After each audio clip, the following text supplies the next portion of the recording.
भारत माता की, भारत माता की। आज सरदार वल्लभ भाई की पुण्यतिथि है। मैं कहूंगा सरदार पटेल, आप लोग बोलिए अमर रहे। सरदार पटेल, सरदार पटेल। भारतीय जनता पार्टी के राष्ट्रीय अध्यक्ष, हम सबके मार्गदर्शक आदरणीय श्री राजनाथ सिंह जी, प्रदेश के अध्यक्ष श्रीमान तीरथ जी, इस प्रदेश के भूतपूर्व मुख्यमंत्री श्रीमान पवन चंद जी, श्रीमान भगत सिंह जी, श्रीमान रमेश जी, मंच पर विराजमान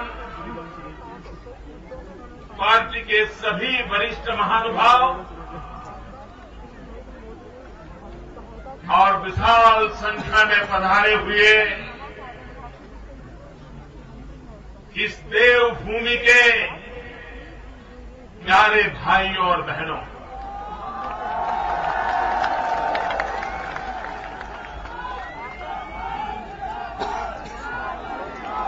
मैं इस देवभूमि को नमन करता हूं। यहां की पवित्रता को बरकरार रखने वाले यहां के कोटि कोटि जनों को प्रणाम करता हूं। भाइयों बहनों,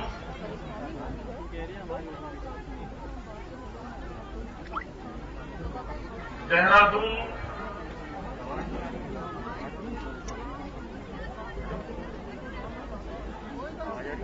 इस रैली के लिए समय देने का मेरा मन नहीं करता। मेरे मन में वो आपका आपदा के काल, वो पीड़ित लोग, वो संकट की छाया 6 महीने आए, मेरी आंख के सामने से ओझल नहीं हो पाता।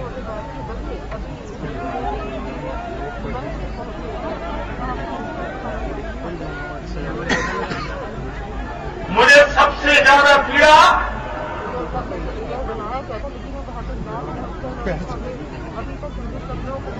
इस बात की रही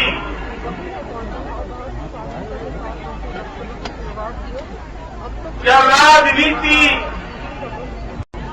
इतनी निष्ठुर हो सकती है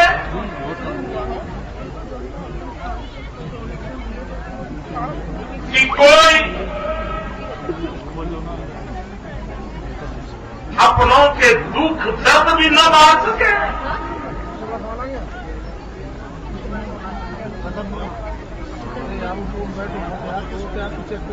पीड़ितों के पास जाकर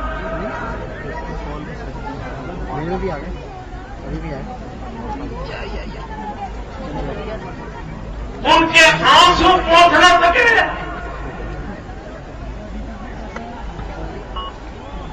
भाइयों बहनों,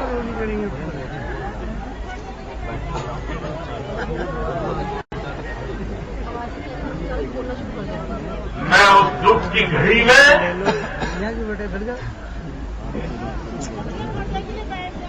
दौड़ा आया,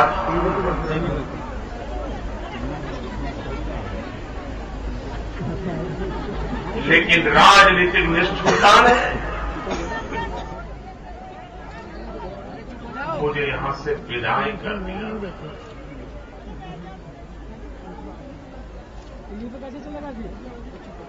वो कसक, वो दर्द, वो पीड़ा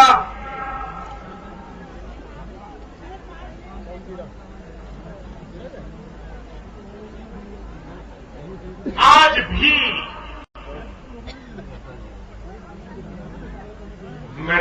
दिमाग को झंझोरती रहती। भाइयों बहनों,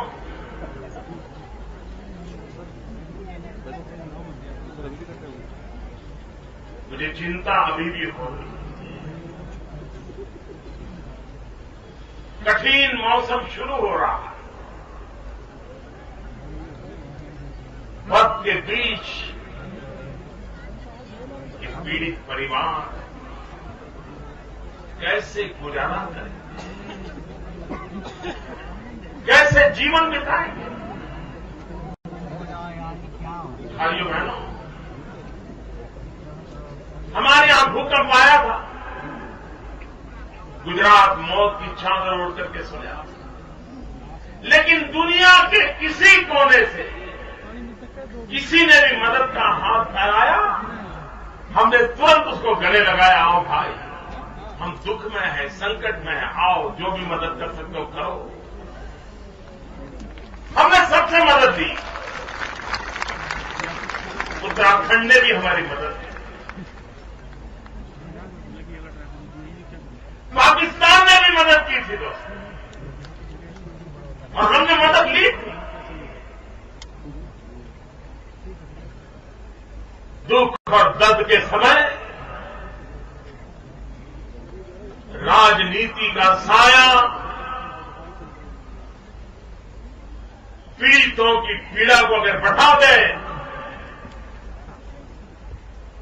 तो मानवता चीख चीख करके पुकारकर हमसे जवाब मांगते रहे। और इसी के कारण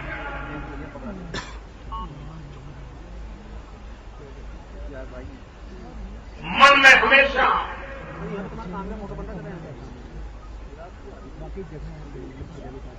एक बोझ,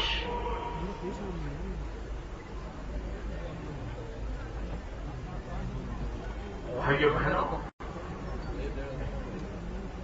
मेरा इस धरती से एक विशेष नाता भी रहा। हेलो, मैं यहां प्रभारी था। बढ़िया बोलिए। हिमालय के प्रति मेरा बचपन से लगाव भी रहा है। पैन कार्ड नंबर, पहाड़ी लोगों की प्रामाणिकता, पवित्रता, निर्मलता, आईडी कार्ड नंबर दे। गंगा जैसा जीवन मुझे बचपन से छू जाता है। और प्रभारी के नाते आप सबके बीच में रहा, यहां से मैंने बहुत कुछ सीखा।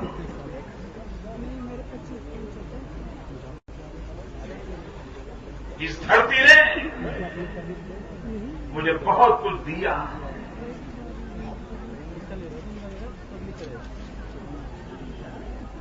ईश्वर हमें शक्ति दे, आप हमें आशीर्वाद दें, ताकि आपने जो दिया है कुछ तो आपको लौटा सकूं।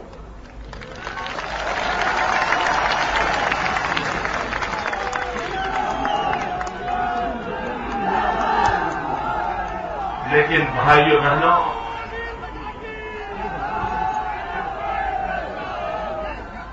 सरकार दिल्ली में हो या सरकार देहरादून में हो,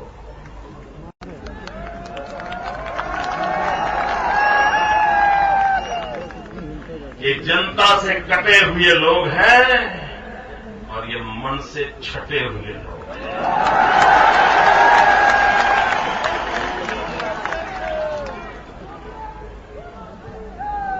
मैं तो हैरान हूं, ये दिल्ली की सरकार और देहरादून की सरकार जितनी शक्ति बाबा रामदेव के पीछे लगा रही है, अगर आधी शक्ति ही इन पीड़ितों की सेवा के लिए लगाई होती तो इन पीड़ितों की यह दशा न होती।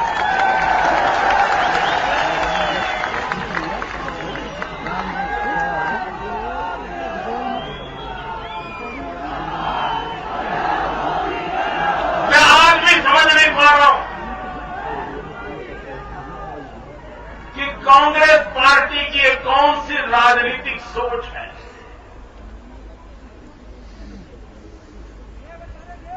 एक बाबा रामदेव पता नहीं उनको ऐसे आंख से छू रहे हैं।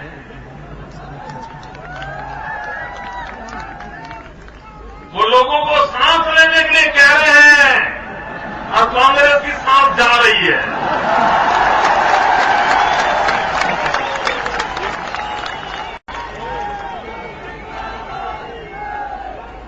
वो व्यक्ति के स्वास्थ्य के लिए भी जीवन खपाए हैं, राष्ट्र के स्वास्थ्य के लिए भी जीवन खपाए हैं। कोई दिन ऐसा नहीं है उन पर कोई नया केस न दर्ज किया जाए।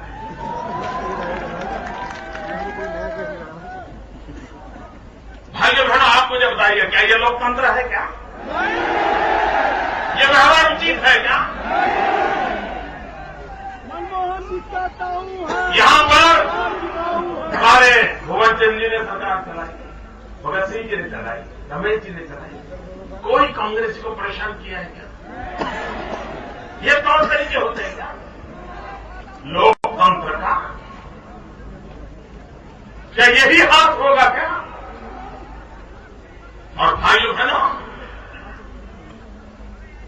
जब किसी राज्य में इस प्रकार की गतिविधि होती है तो राज्य में आर्थिक लाभ भी होता है, चेतना भी आती है, लोग आते हैं, नई पीढ़ी आती है, कितना राज्य का भला होता है। लेकिन ये हर चीज को ताले लगाने में लगे हैं ताकि उनकी दुकान चलती रहे। भाइयों बहनों, हम सब अटल बिहारी वाजपेयी जी के ऋणी हैं। उन्होंने हमें उत्तराखंड दिया।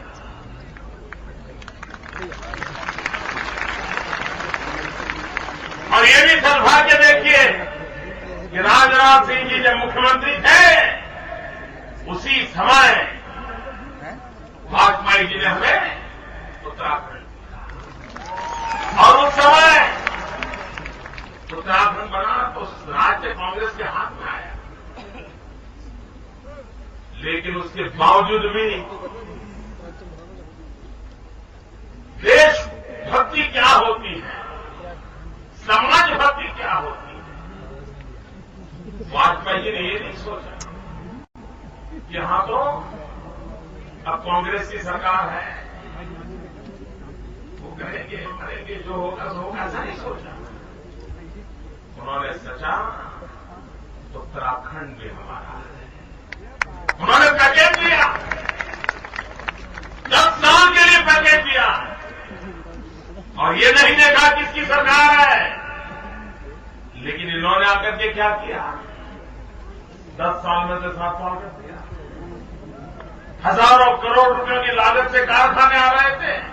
मेरे गुजरात से भी कईयों ने यहां कारखाने लगाए, नौजवानों को रोजगार मिल रहा है। लेकिन मैं हैरान हूं, यूपीए सरकार ने आकर के आपको अटल जी ने जो सहूलियत दी थी उसको भी छीन लिया। भाइयों बहनों, शासन में बैठे हुए लोगों के लिए अपने पराये नहीं होते हैं, सारे के सारे हमारे होते हैं।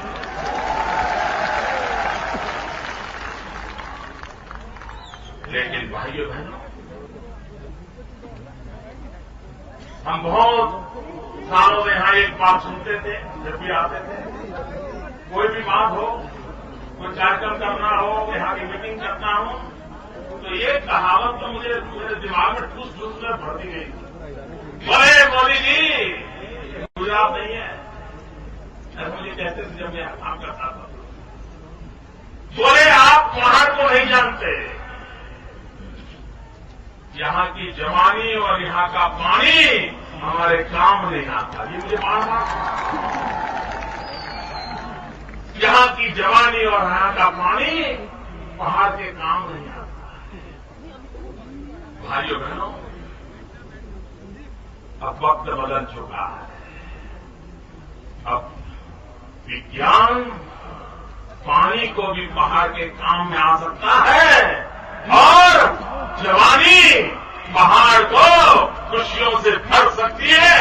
वक्त बदल चुका है।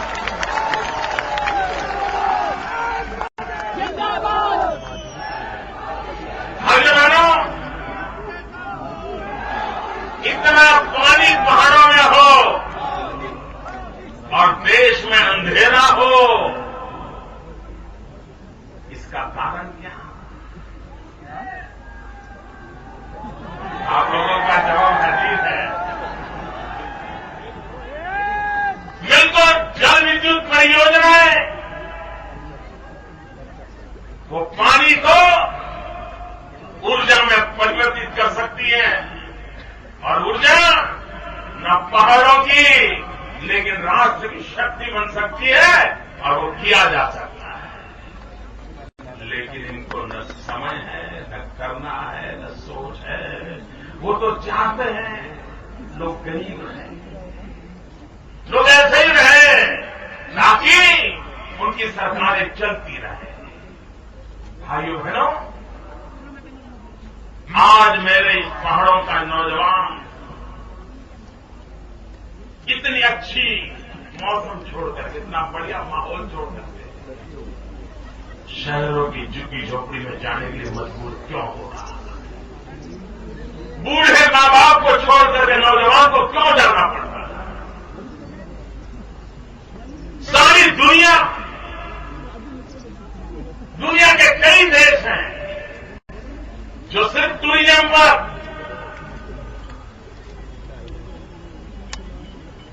अपने देश को कहां से कहां ले जाते हैं। भाइयों बहनों, ये भूमि ऐसी है कि हिंदुस्तान के 125 करोड़ नागरिक कभी न कभी जिंदगी में एक बार इस पवित्र भूमि पर आना चाहते हैं, सपना देखकर गए। हर नौजवान को रहता है कि मां बाप को हरिद्वार ले जाऊं, ऋषिकेश ले जाऊं, बद्रीनाथ ले जाऊं, गंगोत्री ले जाऊं, यमुनोत्री ले जाऊं। घरे का सपना है। आप कल्पना कर सकते हैं? मैं सिर्फ आर्थिक परिभाषा में बोलूं, उसको कोई गलत अर्थ मत निकालना है। अगर आर्थिक परिभाषा में कहूं तो 125 करोड़ यात्रियों का मार्केट उत्तराखंड का इंतजार करना है। आप कल्पना कर सकते हैं कितना बड़ा अवसर आपके सामने।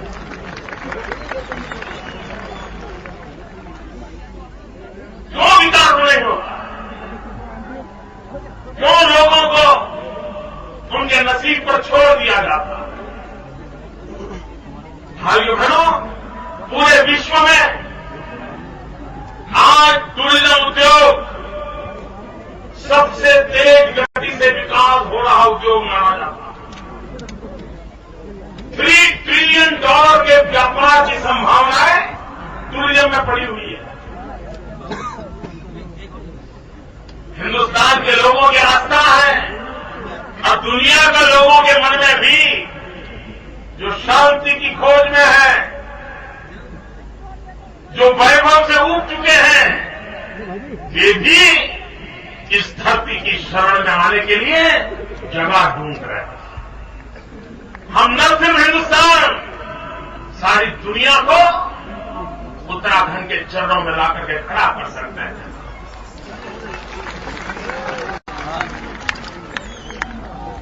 भाइयों बहनों, आप लोगों में से जो विकास की अवधारणाओं का अभ्यास करते हैं, मैं उनको आग्रह करता हूं, आप आज से 30 साल पहले के मक्का को याद कीजिए।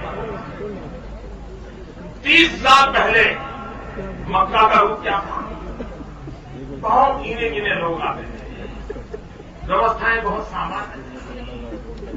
लेकिन पिछले 30-40 साल में मक्का को उस रूप में खड़ा कर दिया गया।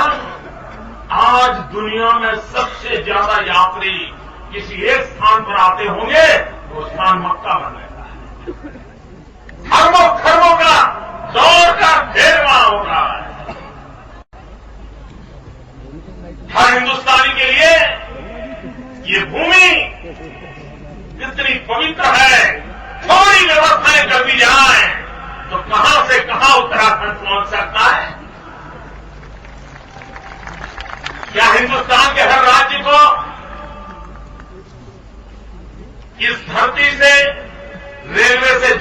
चाहिए कि नहीं जोड़ना चाहिए?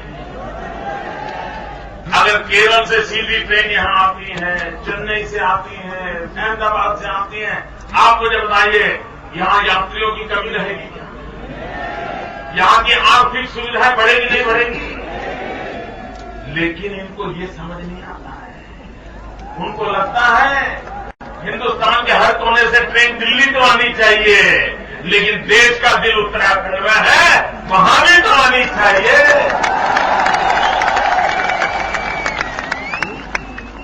थोड़ी सी सुविधाएं बढ़े और भारत के यात्री कष्ट झेल करके यात्रा करने के स्वभाव के हैं।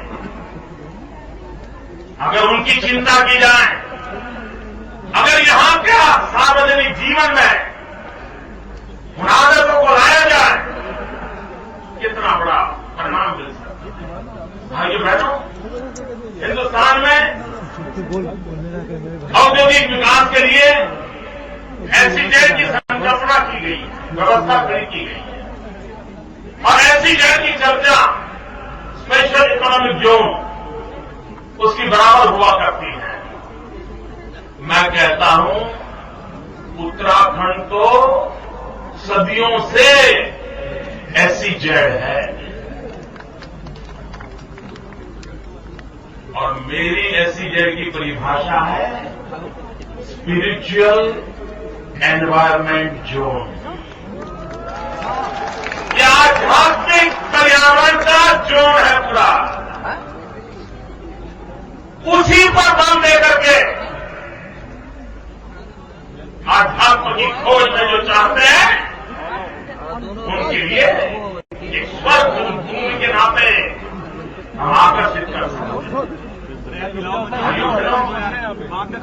विश्व छोटा होता चला जाता है और मैं कहता हूं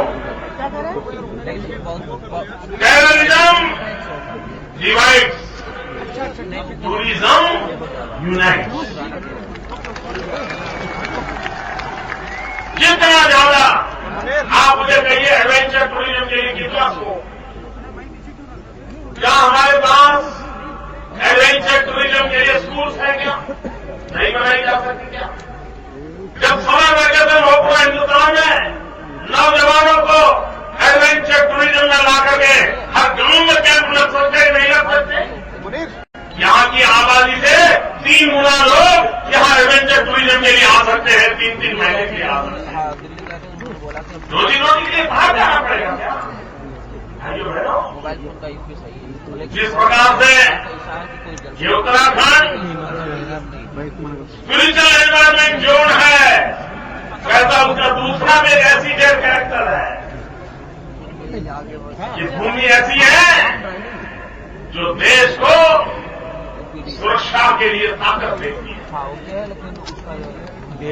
यहां से हर परिवार में, हर गांव में देश के लिए बलि चढ़ने वाले सेनानियों की परंपरा है। सेना में जाओ, सीना तान करके गर्व हो, ऐसे नौजवान इस धरती से आते हैं। लेकिन भाइयों बहनों, क्या मेरे उत्तराखंड के कुमाऊं के गढ़वाल के नौजवान सामान्य फौजी बनकर के जिंदगी गुजारे क्या? और कब तक चलेगा ये? क्या मेरे गढ़वाल कुमाऊं के साहू से नौजवान सेना में अफसर बन सकते हैं कि नहीं बन सकते? वो अफसर के नाते जा सकते हैं कि नहीं जा सकते? आज सेना में अफसरों की कमी है। कई लोग खाली जगह पड़ी हुई है। अगर ऐसी जगह पर जहां के लोगों में वीरता जो स्वभाव है, क्या यहां पर इस प्रकार के अफसरों को तैयार करने वाली स्कूल, कॉलेज और यूनिवर्सिटी नहीं बन सकती है क्या? अगर यहीं पर नौजवान उसी स्कूल, कॉलेज से निकल करके फिर आर्मी, एयरफोर्स, नेवी में चला जाए, वो सीधा सीधा अफसर बन सकता है, नहीं बन सकता है? यहां के जीवन में कितना बदलाव आ सकता है। लेकिन भाइयों बहनों, ये दिल्ली में बैठी हुई सरकार उनको ये समझ नहीं आता है। हम गुजरात के लोग ये यूनिफॉर्म वाली दुनिया में बहुत कम होते हैं। पुलिस में भी लोग ज्यादा नहीं जाते हमारे, सेना में तो शायद ही कोई मिल जाए। उसके बावजूद भी नई पीढ़ी को प्रेरित करने के लिए हमारे यहां 1600 किलोमीटर समुद्री तट है, पड़ोस में पाकिस्तान है, बड़ा रेगिस्तान है।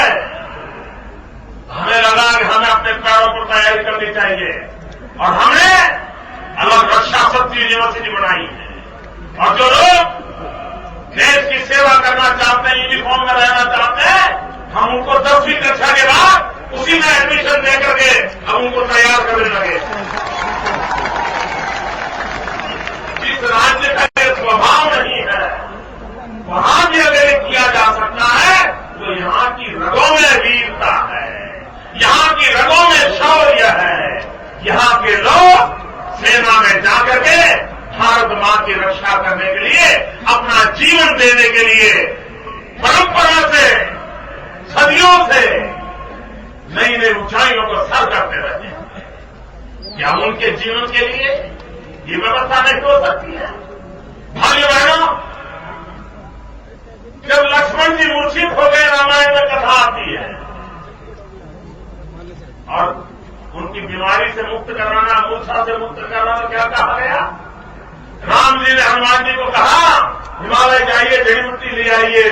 हनुमान जी हिमालय आए, जड़ी बूटी ले गए और दक्षिण में जाकर के लक्ष्मण जी को ठीक किया। हिमालय जड़ी बूटियों का भंडार है। क्या भाइयों बहनों, जड़ी बूटियों का जहां भंडार पड़ा है, वहां औषधों के निर्माण का काम नहीं किया जा सकता है, रिसर्च इंस्टीट्यूशन नहीं लगाई जा सकती। इतना ही नहीं, हर्बल मेडिसिन में चाइना हमसे ज्यादा एक्सपोर्ट कर रहा है। इतना बड़ा हिमालय हमारे पास है, जड़ी बूटियों का भंडार हो, पारंपरिक ज्ञान हो, उसके बावजूद भी नौजवान बेकार हो, मेडिसिन बनती न हो, दुनिया के स्वास्थ्य के लिए मेडिसिन पहुंचाने का काम न होता हो, इससे बुरा क्या हो सकता है?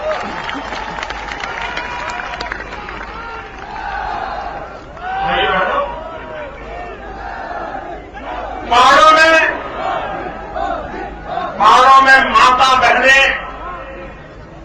परिवार को चलाने में सबसे ज्यादा योगदान देती हैं। किसी भी परिवार में चला जाइए, माताएं बहनें कोई न कोई आर्थिक प्रवृत्ति करती हैं। ये पहाड़ों की विशेषता है। पहाड़ों के जीवन को चलाने में माताएं बहनें बहुत बड़ी भूमिका अदा करती हैं। क्या हम अकेले उत्तराखंड की माताओं बहनों को स्किल डेवलपमेंट के द्वारा हैंडीक्राफ्ट के क्षेत्र में, नई नई वस्तुओं के निर्माण के क्षेत्र में अगर उनको हम ट्रेन करें तो क्या हम उत्तराखंड की आर्थिक स्थिति को सुधार नहीं सकते हैं? लेकिन भाइयों बहनों, ये दिल्ली में बैठे हुए और देहरादून में बैठे हुए लोगों के दिमाग में लोगों की भलाई की चिंता नहीं है। उनकी भलाई के लिए क्या करना, किन किन क्षेत्रों में जाए, कैसे आगे बढ़े, ये उनकी सोच नहीं है। और इसी का नतीजा है जो भाइयों बहनों, हम नई चीजें नए तरीके से सोचनी चाहिए।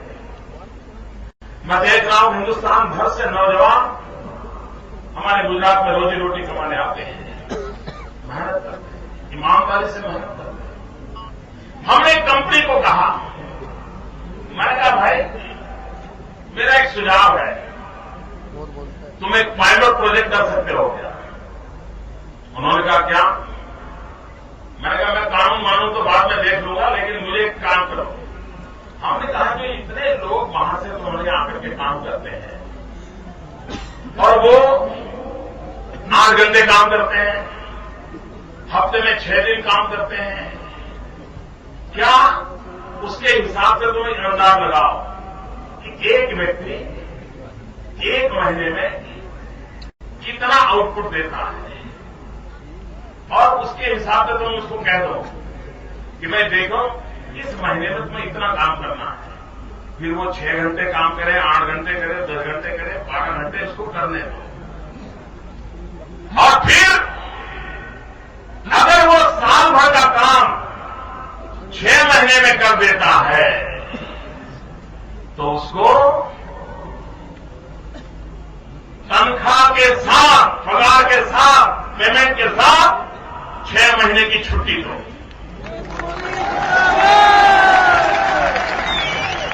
ताकि 6 महीने खेती के समय वो अपने गांव जाए, मां बाप के साथ रहे, खेती में मदद करे। 6 महीने परिवार के साथ रह करके आर्थिक प्रवृत्ति करे। 6 महीने कारखाने में आकर के करें। भाइयों बहनों, वो प्रयोग मैंने एक जगह पे किया है, इतना सफल हुआ है, सारे नौजवान खुश हैं, क्योंकि वो वहां रोजी रोटी कमाने आए हैं, उनके पास समय है। वो 8 घंटे के बजाय 10 घंटे, 12 घंटे, 15 घंटे काम खींच लेते हैं और छुट्टियां जमा करते हैं। और घर में जब सीजन होती है काम की, छुट्टी पे चले जाते हैं, घर भी संभालते हैं, हमारे यहां के काम भी करते हैं। क्यों भाइयों बहनों, हम हमारे देश के नौजवानों के लिए कुछ नई सोच के साथ नई व्यवस्थाओं को विकसित करके हम काम क्यों नहीं कर सकते? और इसलिए भाइयों बहनों, जब मैं आज आपके पास आया हूं तो मैं इसी बात को लेकर के आया हूं कि भाइयों बहनों, हमारा ये दायित्व बनता है। हम हाथ पर हाथ खड़े रह करके रखे थे, क्या करे, वहां की जिंदगी ऐसी है, अरे भगवान ने यही पैदा किया, गुजारा ये नहीं करेगा। हमें जिंदगी बदलनी है, अपने पैरों पर खड़ा होना है। और मैं मानता हूं मित्रों, परमात्मा ने जो आपको दिया है वो परिस्थितियां पलटने के लिए इससे बढ़िया कुछ हो नहीं सकता है। एक नई आशा होनी चाहिए, नई सोच होनी चाहिए, नया उमंग होना चाहिए, नए सपने होने चाहिए, नए संकल्प होने चाहिए। और मैं मानता हूं भाइयों बहनों, अगर हम इस विश्वास के साथ उत्तराखंड को आगे बढ़ाने का संकल्प करें, हम बढ़ा सकते हैं। भाइयों बहनों, कांग्रेस पार्टी का अहंकार 7वें आसमान पर है, उनको परवाही नहीं। आपने देखा होगा, कल एक नेताजी ने प्रेस कॉन्फ्रेंस की, कांग्रेस के नेताजी ने, और वो लोकपाल पर भाषण दे रहे हैं। आप जहां गए ना, आप लोग वहां बोलिए, क्या बोलो बताओ, क्या बोले, क्या बोले? आप तो पहुंच गए हैं ना, बहुत बढ़िया। कांग्रेस के नेता ने प्रेस कॉन्फ्रेंस की और इतनी बड़े महान उपदेशक के नाते वो कह रहे हैं लोकपाल बिल के लिए मैं देहरादून की धरती से, इस पवित्र धरती से, गंगा मैया के किनारे से उनको सवाल पूछना चाहता हूं। अगर आपको लोकपाल का इतना महात्म्य अगर समझ आता है, भ्रष्टाचार की इतनी चिंता है, कल आप देश के नाम इतना बड़ा संदेश दे रहे हैं, मैं जरा पूछना चाहता हूं, इसी उत्तराखंड की धरती ने भुवन चंद जी खंडूरी के शासन में एक महत्वपूर्ण फैसला किया। लोकपाल का कानून बनाया था और जिसको पढ़ करके अन्ना हजारे ने भुवन चंद जी को ढेर सारी बधाइयां दी थी। कांग्रेस के मेहरबान, हमें ये बताओ, लोकपाल अगर आपको इतना प्यारा लगा है, भ्रष्टाचार से मुक्ति का एक सहारा निकला है, तो आपने उत्तराखंड में उसको लागू क्यों नहीं होने दिया? आपकी पार्टी ने लागू क्यों होने नहीं दिया? भाइयों बहनों, देश की जनता की आंख में धूल झोंकी जा रही है, और अगर ये यही बात हमारे साथ होती ना, तो हमारे मीडिया के मित्र कहां से खोज के ले आते कि फलाने राज्य के, फलाने गली के, फलाने भाजपा वाले ने ऐसा किया था, जवाब दो। अरे कोई तो पूछो इनको, कोई तो पूछो।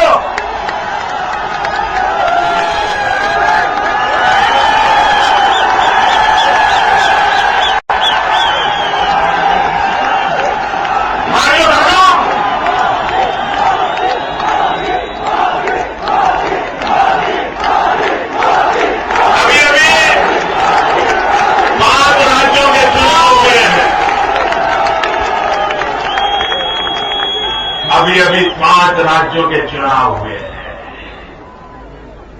और हवा का रुख साफ नजर आ रहा है। देश की जनता ने कांग्रेस मुक्त भारत की शुभ शुरुआत कर दी है। 4 राज्यों ने पहल की है और आने वाले दिनों में जो 4 राज्यों ने किया है वो चारों और होने वाला है। ये हवा का रुख में साफ दिखता है। भाइयों बहनों, मैं एक बात की और उत्तराखंड के भाइयों का ध्यान आकर्षित करना चाहता हूं। आप देखिए, अटल बिहारी वाजपेयी जी ने 3 राज्यों को जन्म दिया। एक उत्तराखंड, दूसरा छत्तीसगढ़ और तीसरा झारखंड। समय की मांग है कि हिंदुस्तान के अर्थशास्त्री, हिंदुस्तान के पॉलिटिकल पंडित अब 13 साल हो चुके हैं। जरा इन 3 राज्यों का हिसाब किताब देखें, उनकी तुलना करें, अध्ययन करें। और भाइयों बहनों, मैं कह सकता हूं कि छत्तीसगढ़ की जनता, उसने बड़ी समझदारी से काम लिया।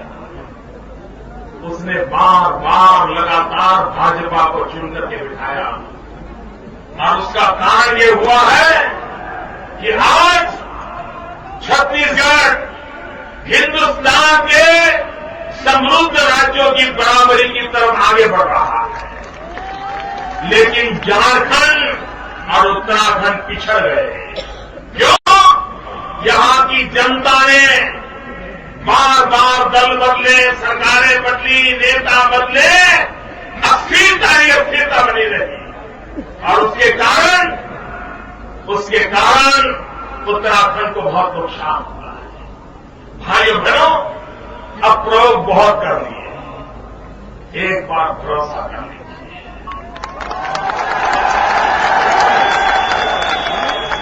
भारतीय जनता पार्टी पर विश्वास कर लीजिए। मैं आपको भरोसा देने आया हूं भाइयों, आपके सपने ये हमारा संकल्प बनेगा।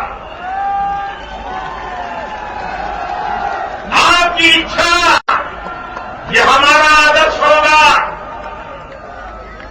आपकी आवश्यकता ये हमारी जिम्मेवारी होगी और हम इस उत्तराखंड को, हिंदुस्तान के हर व्यक्ति के दिल में उत्तराखंड के लिए जगह है। उस उत्तराखंड को नई ऊंचाइयों पर ले जाने के सपनों को पूरा करने में हम कंधे से कंधा मिलाकर के आपके साथ जुड़ेंगे। भाइयों बहनों, मैं बहुत साल इस भूमि में काम किया। मैंने चुनाव के समय भी काम किया है, संगठन के लिए भी काम किया है, लेकिन ऐसा नजरिया कभी देखा नहीं। मैं देख रहा हूं रोड के उस पार भी लोग खड़े हैं। कहीं पर नजर करो साहब, माथे ही माथे नजर आ रहे हैं। भाई बहनों, मैं उत्तराखंड की जनता का बहुत आभारी हूं। इस पीड़ा की अवस्था के बावजूद भी आपने जो प्रेम दिया है, उस प्रेम को हम कभी भूल नहीं सकते। मेरे साथ बोलिए, भारत माता की। दोनों मुट्ठी बंद करके पूरी ताकत से बोलिए, भारत माता की, भारत माता की। अब देखिए कैमरा वाले मेरी तरफ नहीं आपकी तरफ घूम चुके हैं, बराबर ताकत दिखाइए। भारत माता की, भारत माता की। वंदे वंदे वंदे